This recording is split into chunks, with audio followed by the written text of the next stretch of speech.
சுவாமியே சரணமையப்பா. அகிலாண்ட கோடி பிரம்மாண்ட நாயகனே சரணமையப்பா. ஓம் அலங்கார பிரியனே சரணமையப்பா. 14வது திருக்குறள் 14வது சரணத்தை சொல்றோம் பாருங்க, ஐயப்பனோட சரணத்தை. ஓம் அலங்கார பிரியனே சரணமையப்பா. அவன் ராஜ அலங்காரத்துக்கே பிறந்தவங்க. ஆனா எந்த ஒரு இதுவும் இல்லாம சிம்பிளா இருக்கிற தெய்வம் வந்து ஐயப்பன் தான். எந்த இதுக்கும் ஆசைப்படாத தெய்வம் ஐயப்பன். ஏன்னா பக்தர்களின்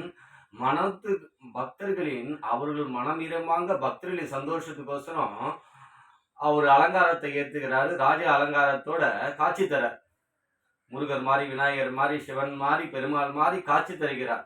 அம்பாள் மாதிரி, ஆதிபராசக்தி மாதிரி அம்பாள் மாதிரி காட்சி தருகிறார். அலங்காரத்தோடு, ராஜ அலங்காரத்தோடு காட்சி தருகிறார்.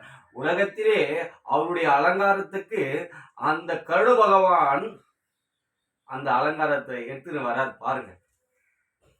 எந்த ஒரு பாதுகாப்போட எடுத்துட்டு வர பாருங்க. எந்த ஒரு கடவுளுக்கும் அந்த நகையை அவருடைய அலங்காரம் பண்ற நகையை, அந்த பந்தளத்து ராஜாத்திர நகைக்கு அந்த கருட பகவான் அந்த அலங்காரத்துக்கு பாதுகாவலாம் வரார் பாருங்க. பெருமாளுடைய பிள்ளை ஐயப்பன். அந்த ஐயப்பனுடைய அந்த பிள்ளையோட நகையை வரத்துக்கு தன்னுடைய தூதர் அனுப்புறார் கருட பகவான.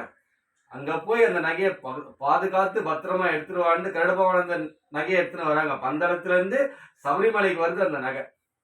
எவ்வளவு பெரிய ஒரு விஷயம்.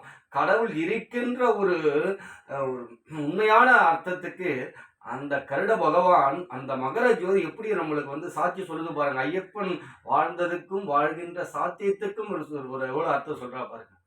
இவ்வளவு பெரிய ஒரு அலங்கார பிரியன். அவன் ராஜ அலங்காரத்தோட தன் அப்பா சொன்ன மாதிரி அந்த மகுடத்தை சூடிக்கிறார். எவ்வளவு ஒரு அன்பான ஒரு கடவுள் என் ஐயப்பன். சுவாமியே சரணமையப்பா. அலங்கார பிரியனே சரணமையப்பா. ஆனந்த ரூபனே சரணமையப்பா.